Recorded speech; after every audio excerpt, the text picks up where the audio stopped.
It's on. Okay. Okay, everybody, this section is called Our Food is Medicine. And it's so important to eat healthy. It's the old adage, you are what you eat. So basically, if you eat bad food, guess what? You're going to feel bad, right? That's just how it works. And this has become a modern plague because of convenience. Our society has come to rely upon fast food and convenience food. We rely upon the speedy results of the microwave. Very few of us take the time to cook healthy meals with organic produce and grass-fed meats. It's like a party going on back there. Okay, years ago, most people had a farm.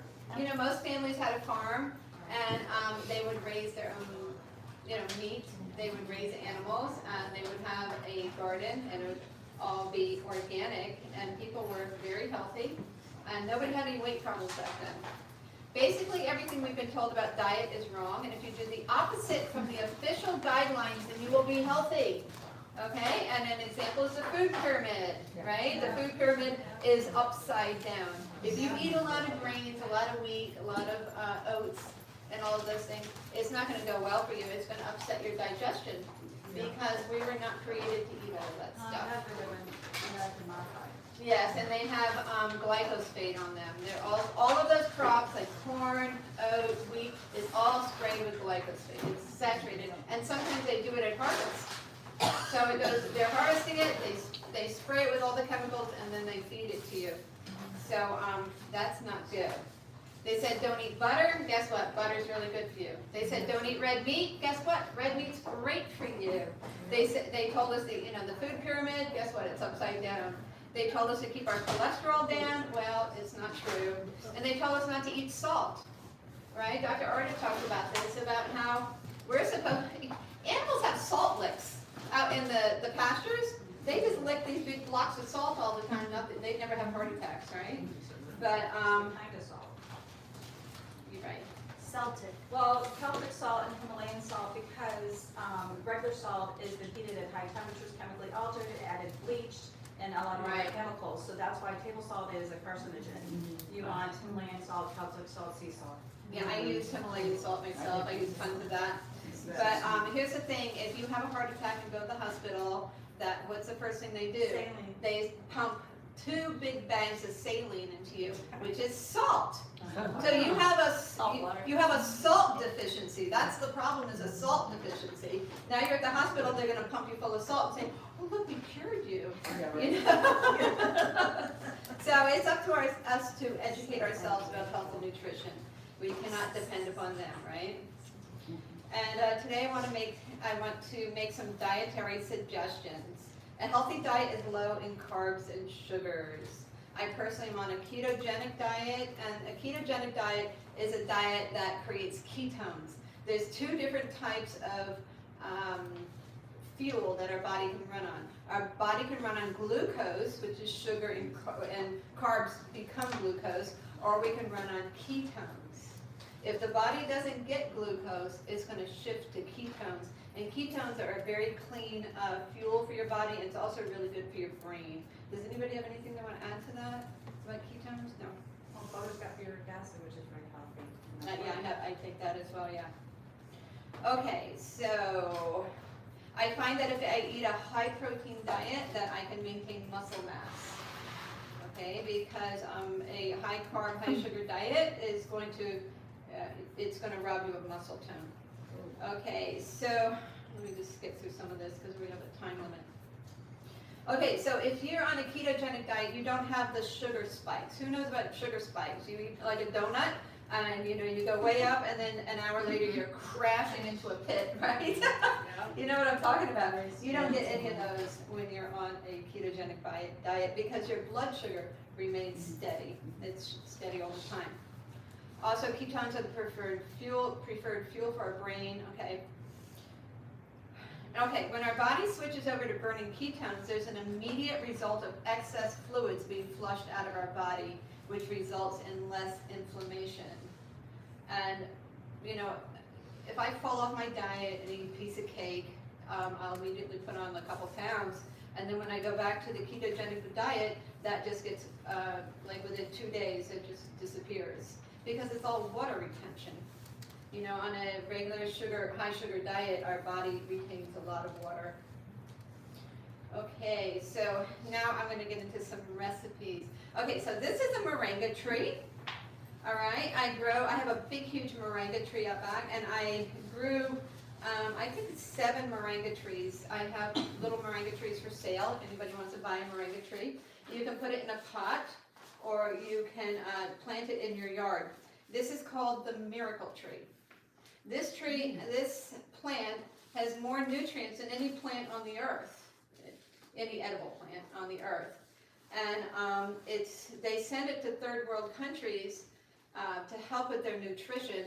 If they have lack of nutrients in their soils or in their food supplies, they send them moringa plants. And especially lactating women, pregnant women and lactating women, because they go through so many nutrients so quickly, they give them moringa leaves. So there's many things you can do with it. I eat the moringa leaves in my salads practically every day because they're filled with nutrients. Also, it's got 27% protein. It's like one of the highest plants value of protein, which is very important in these countries where they don't have a lot of protein sources. And also, I dry the leaves and I make tea, and I eat the seed pods. They're like string beans, and they have so many nutrients in them. The seed pods, the baby seed pods. I don't eat the big seed pods; those would be too much.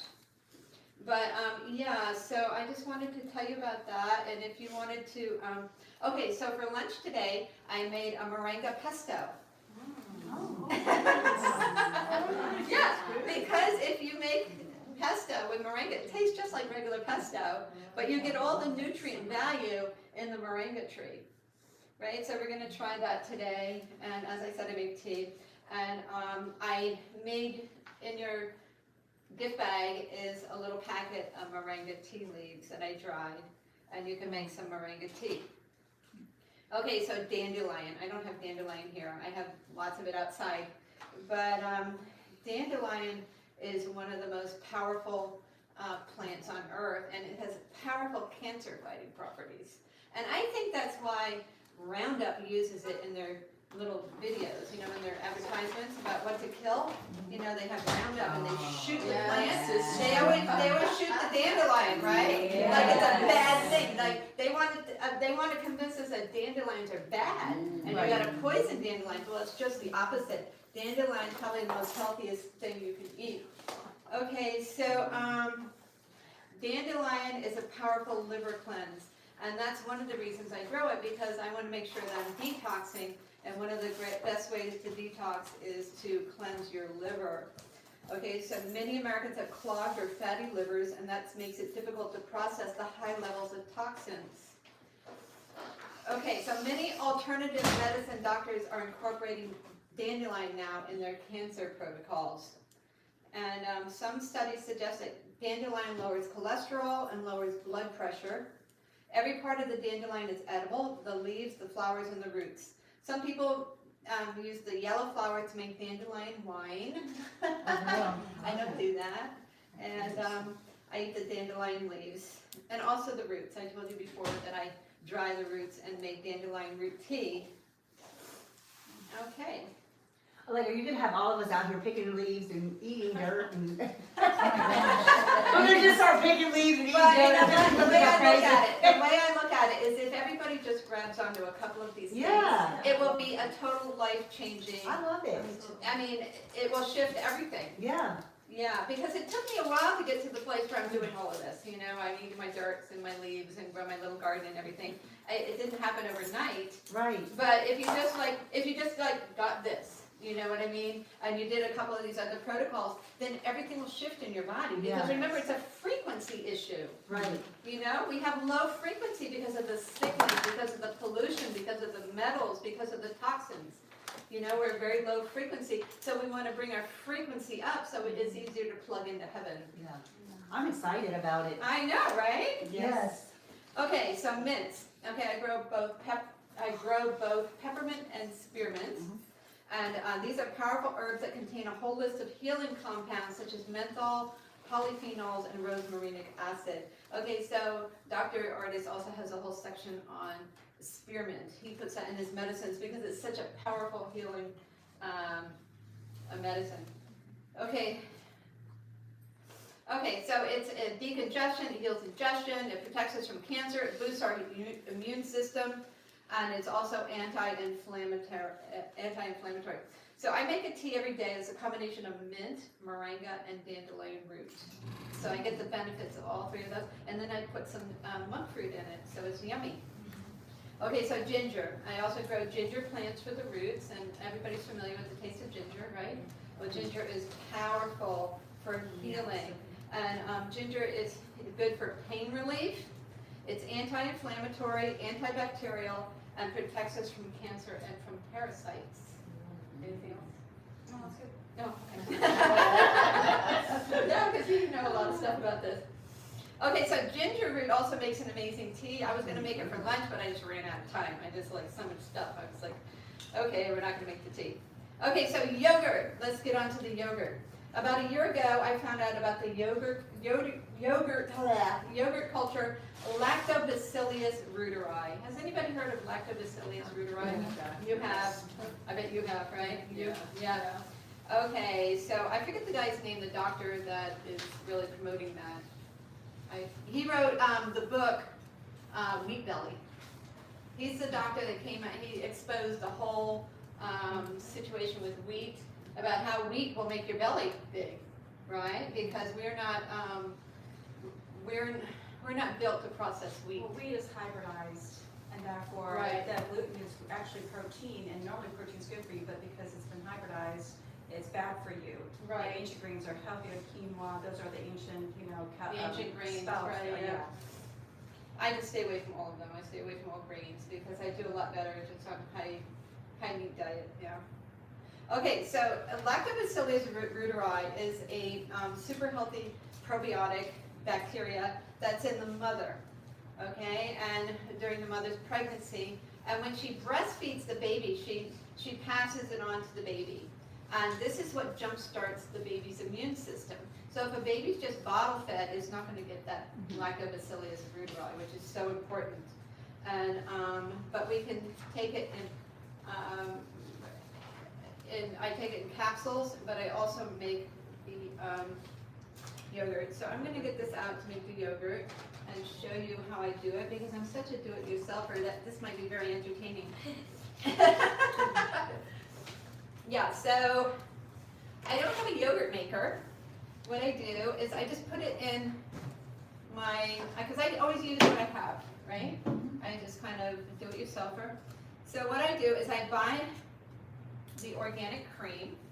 Okay, so I buy a container of organic cream. I put it in a pan on the stove because you have to boil it first so that the existing bad bacteria in the cream, you're going to kill that. And then you're going to reintroduce good bacteria, right? So you put that in a pan on the stove. You watch it carefully because cream can boil over pretty quickly. And you boil it up, and then you leave it on the counter to cool. And you want to bring it down with a thermometer close to 100 degrees because Lactobacillus reuteri, I just call it reuteri, it prefers about 100 degrees. So you want to make sure that your cream has cooled to that level. And then you just pour it into a ball jar. This is yogurt I made this week. And I just use heavy cream. Did you catch that? I don't make yogurt out of milk. I don't make it out of half and half. I make it out of heavy cream. So it tastes like ice cream. Colleen's going to pass out some samples if you want to taste it. Yeah. It's very yummy and tasty. So you pour it in the ball jar. You put it in your cooler, and then you take a couple of these jars and you pour boiling water in them. You put them in your cooler, close it, and then you wait overnight. Oh, wow. And you got yogurt in the morning. The boiling water out? It turns this into an oven. Oh, wow. You don't I put know. anything else in the cream, just cream. Oh, I'm sorry. The most important thing of all. I'm like, okay, I'm gonna have I some really heavy. I was like, I can do that. I'm gonna have Boiled some- cream. I'm gonna have sour cream. Yeah,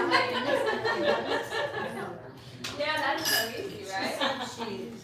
Wait a minute. She oils it. I don't know where it went. Sit on the counter to cool to Yeah. freeze. This was a bottle.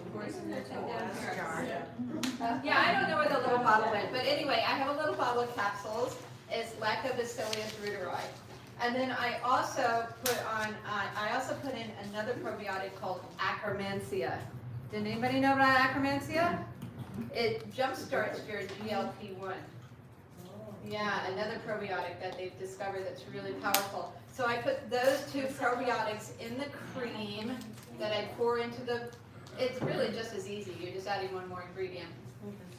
So you put those three, those 2 or 3 things in your Do you have any more? ball jar, put it in This is it. in the cooler. I think that's it. Make sure you put boiling water in your jars, that will turn your cooler into an oven. Oh, But it keeps it at just the right temperature to create, and you can even refill them if you want to. If you feel it's getting a little cooler, you can heat your, put these in the microwave, heat your water back up. This is delicious. Isn't it? How long does it stay good in the jar? How long does it last? The jar of, The like this? yogurt. How long would the yogurt? This will last for weeks. Okay. You don't put it in the fridge after? No, I leave it in the fridge, I put it in the fridge. After overnight? then you put it in the fridge? Overnight, and then I put it in the fridge. And you can actually keep it going for a couple of days if you want it really strong and you want a lot of bacteria growth in there. The longer you leave it in, the more bacteria growth you'll have. But I like it kind of light, and you know what? I make whipped cream out of this. So how much of It's almost dessert. Berry. The reuteri? the bacteria, the good bacteria? I put like 2 capsules. 2 capsules. But you know what? I'm like a do-it-yourselfer. There's probably like really good recipes out there, but this is just what works for me. I'm just sharing. I just take a couple of capsules of that. If I have some leftover yogurt, I put that in there because that's like a starter, right? And the Akkermansia I have is a little tablet, and I put it in a little mortar and pestle, grind it up, and just dump that in there. Right? Give me the spelling of Akkermansia, and I'm sorry. This, It's Akkermansia.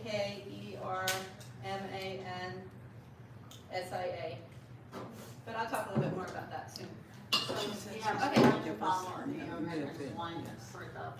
Yeah, I would use 2 for the water. I would do 2 because you want to keep it warm in here. And as I said, you can refill the water hours later if you want to, just to heat it up a little bit. But you can buy a yogurt maker. This is just a leaded solution. You can buy a yogurt maker and just dump your stuff in the yogurt maker. So And there's a question for you. So first of all, is this on YouTube, what you're doing right now? So we could all watch it and listen to everything you Yeah, said? sure. I if I can figure all that out and get it up there. is it going? So are you taping this for all of us to listen to, or are you taping it for yourself and hoping that you're It's gonna get YouTube live right now, so there might be an audience out there watching.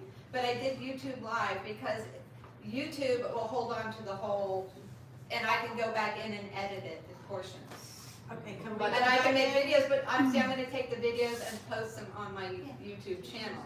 So it's gonna be like, this video will be called Food is Our Medicine. That's her question. She's asking if she can if that's available to her. What I can do is, once I get that all sorted out, I'll post the links to our text thread. Okay, I wrote down most of the recipe, but I was a little confused what you said. You know what, it might have it in the recipe It's book. not, it's not. It's not, there's no yogurt in there? Okay. All right, but I will make sure everybody gets it. Okay, great. Okay, so here we go. Okay, so then I want to talk about bone broth. Okay, I actually almost burned the house down once with bone broth. All right, you know how you leave it on for like forever? Well, I left the pot on, I didn't know, I knew our stove was off, like it wasn't calibrated properly. Well, Roy and I go to bed with a pot of bone broth on the stove, and it goes up high. Oh. We woke up and the whole house was filled with smoke. Like we couldn't even see anything in the house. And it took us like 6 months to get the smell out of the house. But that's my bone broth story, but okay. So what we do is we buy buy a lot of like free-range chicken and organic meats and all of that. So we save all the bones. We put them in the freezer. So I have bags of bones. It's called a bone bag, right? And we have those in the freezer.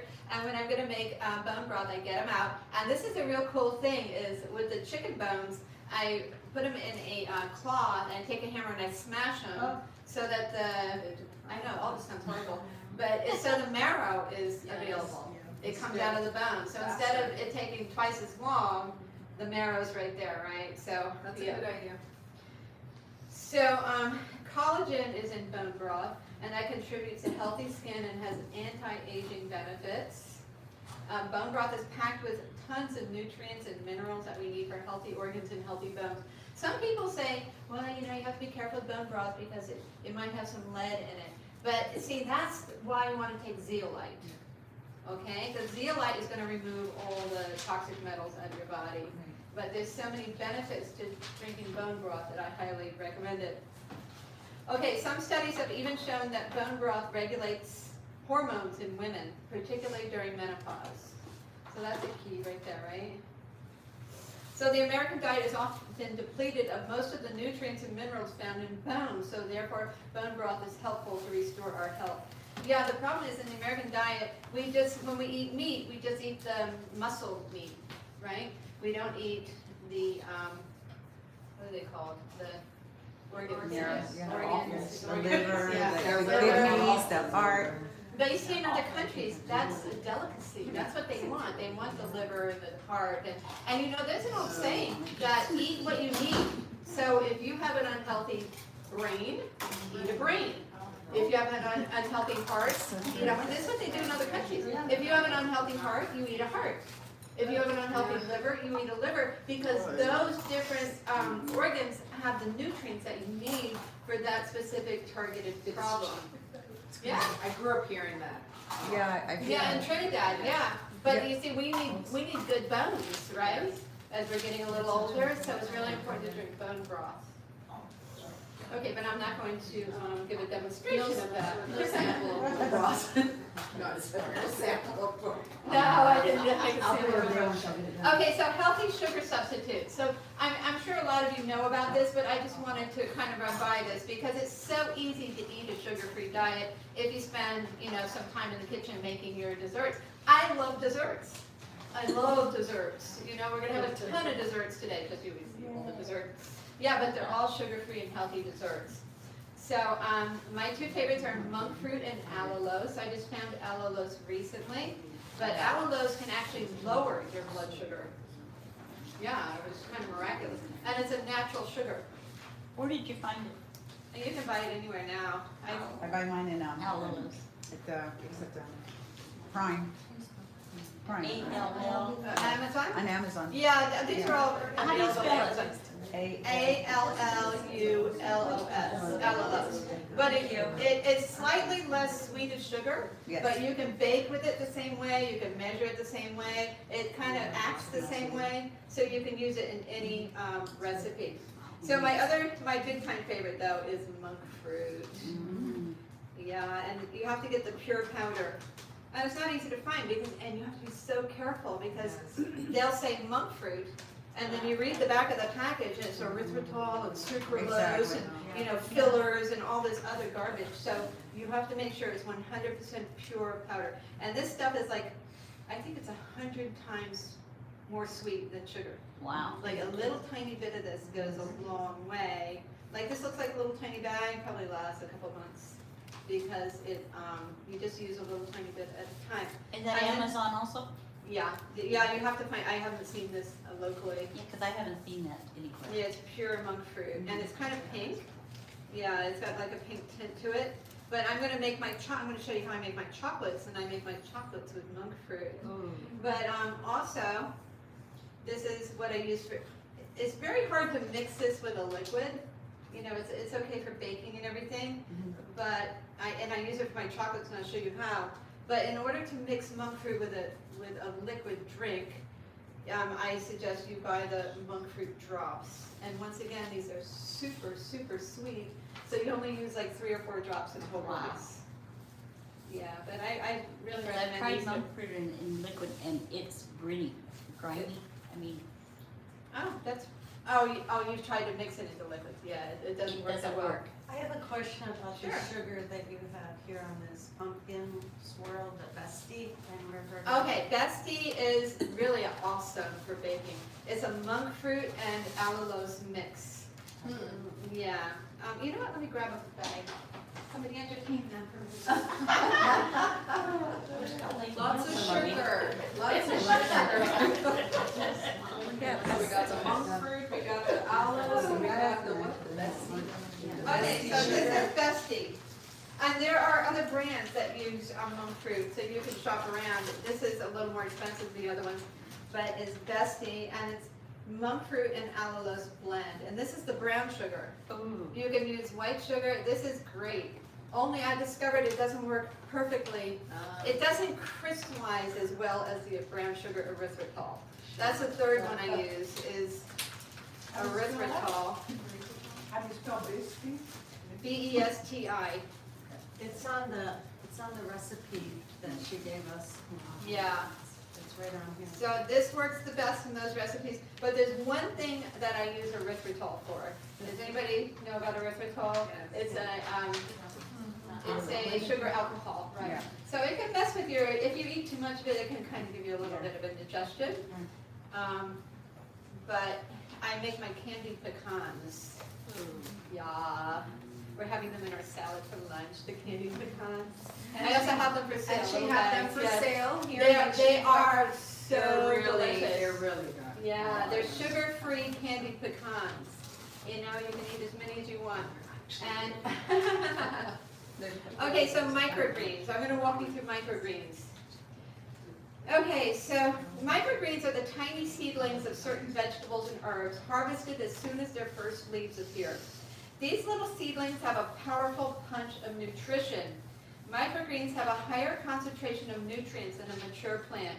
An example of this is that broccoli microgreens, these are broccoli microgreens, have 100 times more cancer-preventing properties than the mature broccoli plant.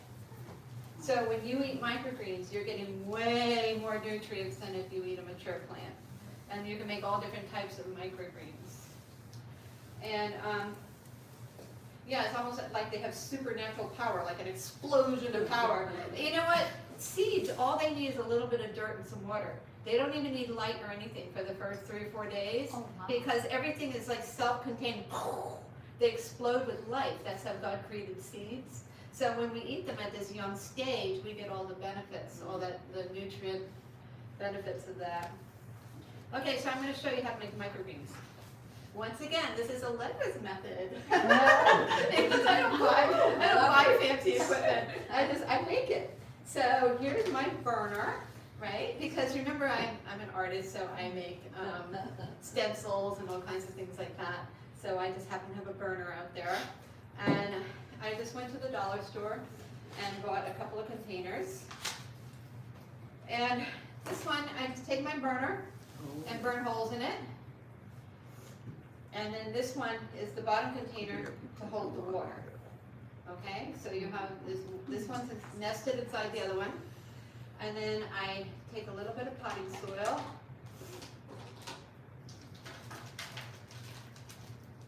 I'm not gonna, get it all level and everything, you get the idea. And then I take my broccoli seeds. And you want to put a ton of broccoli seeds on there. You want a lot of seeds. So you pour a bunch of seeds on there.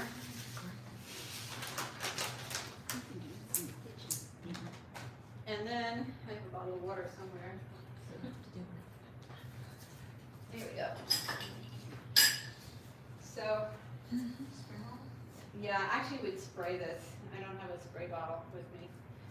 Okay, so best case scenario is you have a little spray bottle with just water in it, okay? And you spritz it and you wet it really well, and then you put the lid on it.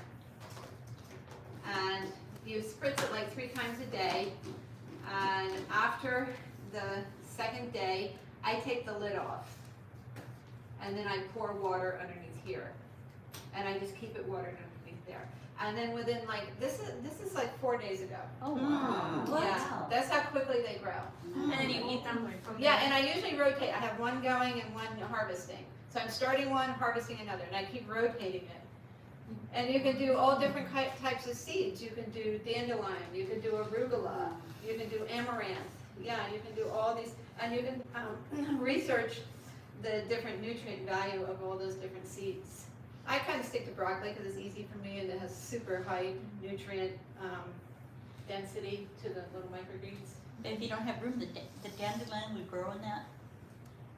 Yeah, You well, know? the problem with dandelion is it takes a long time to sprout. Oh, okay. Yeah, so, I mean, I love dandelion, but you have to have a separate container of dandelion and something else, because you want. So do you just take that and make like salads with it, kind of, or just? Okay, I'll show you how you harvest them. Oh, You take a perfect. pair of scissors and you cut their little heads off. That's what you do, you just cut their little heads off and sprinkle them on whatever. You do not put holes on the second one, on the bottom, right? Yeah, because that's where the water is gonna be. Exactly, 'cause that's Okay, holding so water. the first 2 days, you're gonna just spritz it, right, and keep it moist until they start to, the seeds crack open and the little plants start to appear. Then what I do is I put the water in the bottom Okay. and I use filtered water. Because remember, whatever these eat, you're gonna eat. Right, so you wanna use purified filtered water Right. on your plants in that respect. You put it out on your counter or where? Well, I have a grow light in my kitchen, but I have done that in the past. I just put them in the window. But remember, they don't need a lot of light. You know, maybe after like the 3rd day, they start needing light, but you can just put them in a window. And they grow so quickly, that's why I recommend the broccoli. They grow so quickly that you're going to have quick results. So when you do the little stems and all, they grow, right? Let them grow. Do you I just believe let No, them- well, you don't really want to do that. I mean, it's more trouble than it's worth. Yeah.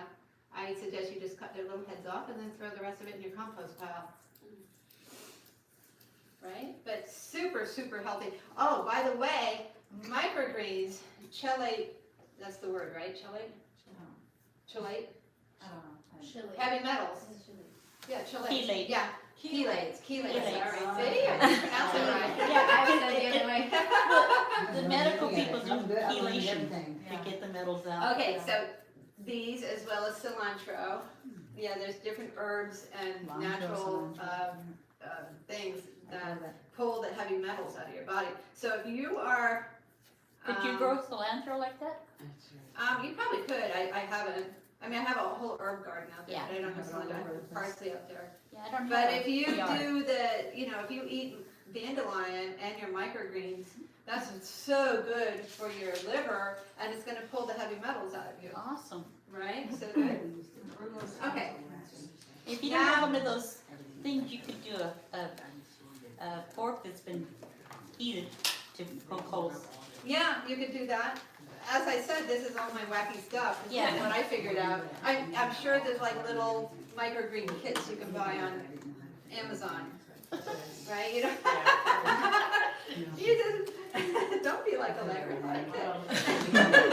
I'm just looking cheap, you know, a hot pork. But this is great because it's the simplicity and it's like, Yeah. it's pure. Right. That's yeah. awesome. It's just what works for me. Yes. Okay, now chocolates. Oh. Okay, I made my own chocolates. That way I can eat as many as I want.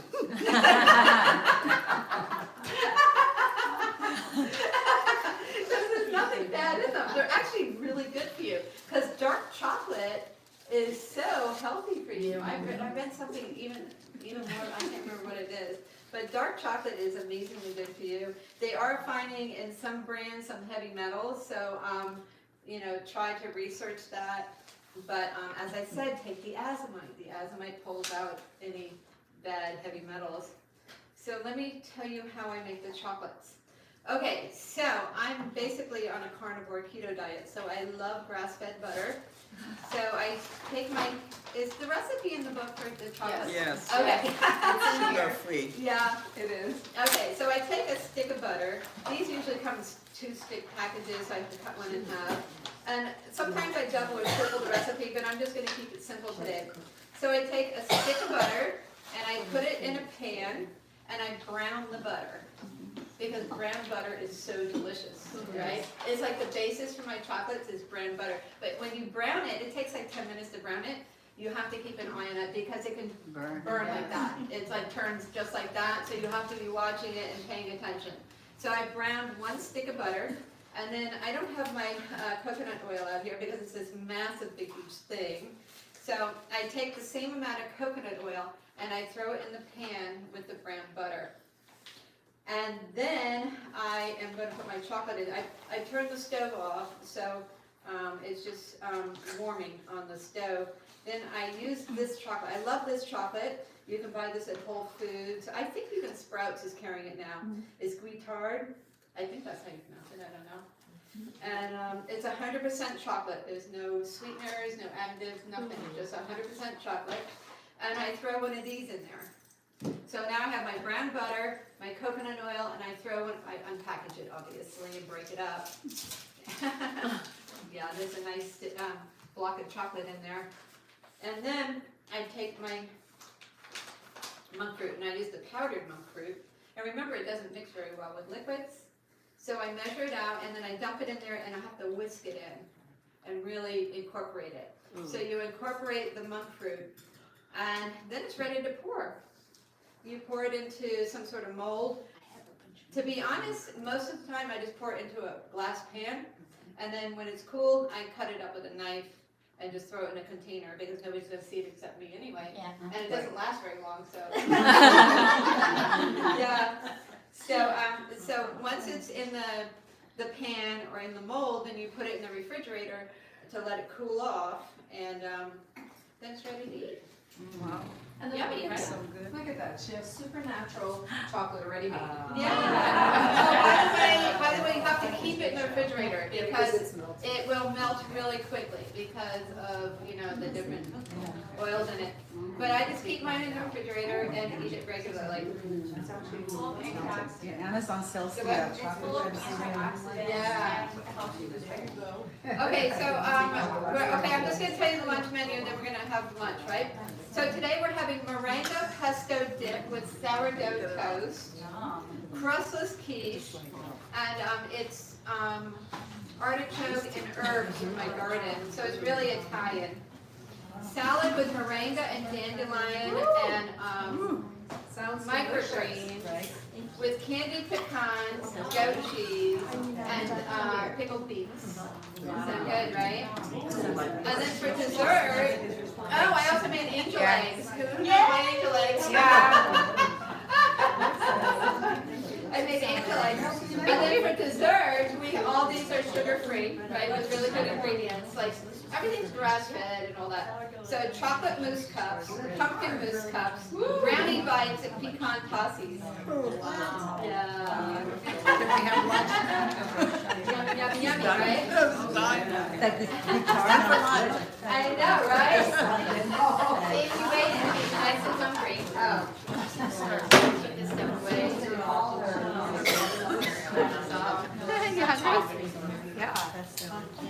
Guys, didn't Allegra do a great job? Yes.